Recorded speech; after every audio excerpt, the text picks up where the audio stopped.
Uno, America's favorite pastime that nobody knows the rules to. You know what? Let me teach you. What up everybody, it's Mr. Game Night, and this is how you play Uno. There's been a lot of controversy, so I'm here to settle the score. The objective of Uno is to get all of the cards out of your hand. The only special rule is that on your last card, you must proclaim Uno before anybody else does. If someone says Uno before you, you have to draw 2 extra cards. To start the game, you want to shuffle the deck and deal everyone 7 cards. And then you flip over the top card from the deck. Person to the dealer's left goes first. They have to play a card that either matches the color, for this which is blue, or the symbol. Symbol could be skip, reverse, or draw 2, but for here we just have the number 3. So they decided to play a yellow 3. This is a legal move because 3 and 3. So now it's my turn. And I play a draw 2. When a draw 2 is played, the person to your left has to draw 2 cards and their turn is skipped. Now there's a rule commonly played called stacking. If you're playing with the stacking rule, if this person has a draw 2,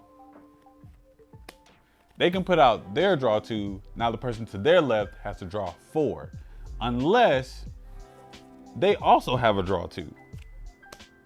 And now the next person has to draw 6. And this can keep going until someone doesn't have a draw 2 and the person is left to draw how many ever cards that it adds up to. In this case, 6. And since they got skipped, it is my turn again. Stacking also applies to wild draw 4s. So even though I played a draw 4, if they play another draw 4, I now have to draw 8. The only rule with stacking is you can't put a draw 4 on top of a draw 2. Even if it is 2 draw 2s that equal draw 4, you can only do draw 2 cards on top of draw 2 cards and draw 4 cards on top of draw 4 cards. After the wild is played, you also must declare what color that the person to your left has to play next. So you would say either red, yellow, green, or blue, and that person has to play either a red, yellow, green, or blue card. Or they could play their own wild card to change the color themselves. So let's assume this person says they want the color to be yellow. Another version of stacking you can do is stacking the same value card. So since I have a yellow 4, I can drop a yellow 4 and a red 4. You can do the same with draw 2s, reverses, and skips. Be careful with draw 2s because it tends to come back around and bite the person that wants to stack. There's also the reverse card.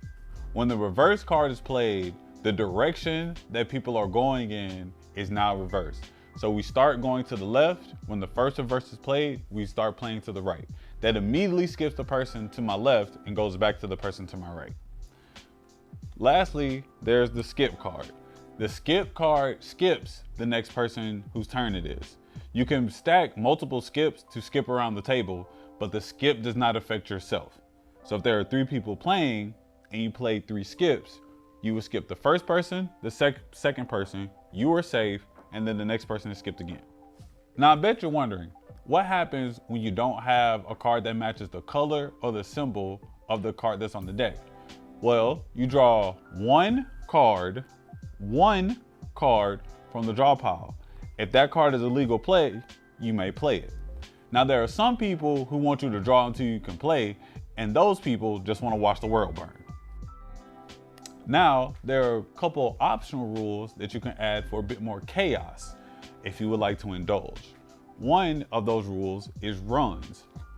When you use runs, you're able to play cards in numerical order so long as the first card matches. So here we have a red card. I can play a red 5 and then 6, 7, 8 to get more cards out of my hand faster. You also can use the reverse card to reverse the effects of negative cards. So let's say I play 2 draw 2s because I'm stacking, and the next person has to draw 4. Well, the person after them plays another draw 2, and now that person has to draw 6. If they happen to have a green reverse, the person that played the last draw 2 now has to draw 6. And what do you know? Reverse. You can also use the skip on yourself to skip negative effects. So instead of me drawing 6, I could skip, and now the next person has to draw 6. Oh, by the way, Uno. Now, there are some people who say that you can't go out on a wild as the last card, but those people don't have any skill and they want to play Uno all night. That's been how to play Uno. Catch you guys next time.